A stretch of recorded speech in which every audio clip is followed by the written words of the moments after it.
The resurrection. When the Sabbath was over, Mary Magdalene, Mary the mother of James, and Salome bought spices so that they might come and anoint him. And very early on the first day of the week, they came to the tomb when the sun had risen. They were saying to one another, "Who will roll away the stone from the entrance of the tomb for us?"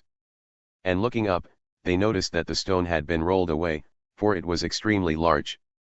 And entering the tomb, they saw a young man sitting at the right, wearing a white robe, and they were amazed. But he said to them, "Do not be amazed, you are looking for Jesus the Nazarene, who has been crucified. He has risen, he is not here, see, here is the place where they laid him. But go, tell his disciples and Peter, he is going ahead of you to Galilee, there you will see him, just as he told you." And they went out and fled from the tomb, for trembling and astonishment had gripped them, and they said nothing to anyone, for they were afraid. Now after he had risen early on the first day of the week, he first appeared to Mary Magdalene, from whom he had cast out 7 demons. She went and reported to those who had been with him, while they were mourning and weeping. And when they heard that he was alive and had been seen by her, they refused to believe it. Now after that, he appeared in a different form to 2 of them while they were walking along on their way to the country. And they went away and reported it to the rest, but they did not believe them, either. The disciples commissioned.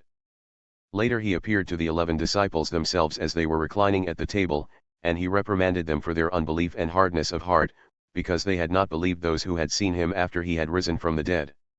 And he said to them, "Go into all the world and preach the gospel to all creation.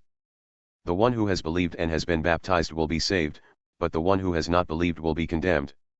These signs will accompany those who have believed, in my name they will cast out demons, they will speak with new tongues. They will pick up serpents, and if they drink any deadly poison, it will not harm them, they will lay hands on the sick, and they will recover." So then, when the Lord Jesus had spoken to them, he was received up into heaven and sat down at the right hand of God. And they went out and preached everywhere, while the Lord worked with them, and confirmed the word by the signs that followed. And they promptly reported all these instructions to Peter and his companions. And after that, Jesus himself also sent out through them from east to west the sacred and imperishable proclamation of eternal salvation.